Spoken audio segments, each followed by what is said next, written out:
បាទសួស្តីបងប្អូនអរគ្នាបាទឥឡូវនេះខ្ញុំសូមធ្វើការបង្ហាញបងប្អូនអរគ្នាពីរបៀបនៃការភ្ជាប់កាមេរ៉ា V3 ឬ8បាទប្រភេទប្រើ Wi-Fi នេះជាមួយនឹងទូរស័ព្ទដៃបាទឥឡូវនេះយើងដុតភ្លើងចូលសិនមកមកស្ទោឲ្យ system ដំណើរការបាទ Bluetooth is ready. Please scan the QR code on the camera and wait for the connection. បាទឥឡូវនេះ system ដំណើរការរួចរាល់យើងចូលកម្មវិធីមកមុននឹងភ្ជាប់យើងបើក Bluetooth សិនណាបាទយើងមើល Wi-Fi មើល Bluetooth ហើយយើងចូល app បាទចូល app បើសិនជា load ពាណិជ្ជកម្មយើងចុចខ្វែងមកឬក៏ skip ចោលបន្ទាប់មកចុចសញ្ញាបូកផ្នែក color ឬយក add camera ណាបាទហើយវា load ID បាទឃើញ ID load មួយមក scan QR code ក៏បានដែរបាទចុចលើ ID មកបំពេញ password Wi-Fi ត្រង់នេះអ្នកនរគ្នាត្រូវបំពេញ password Wi-Fi របស់អ្នកនរគ្នា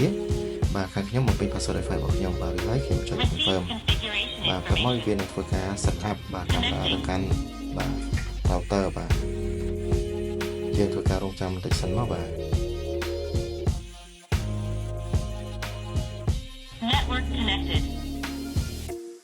បាទឥឡូវនេះវាធ្វើការភ្ជាប់បានជោគជ័យហើយបាទវា load activate យើងបាទធ្វើការចុច video device មកបាទអូខេបាទយើងចុច PTZ ដើម្បីពង្រីកឆ្វេងស្ដាំបាទលើក្រោមតេសមើលបាទ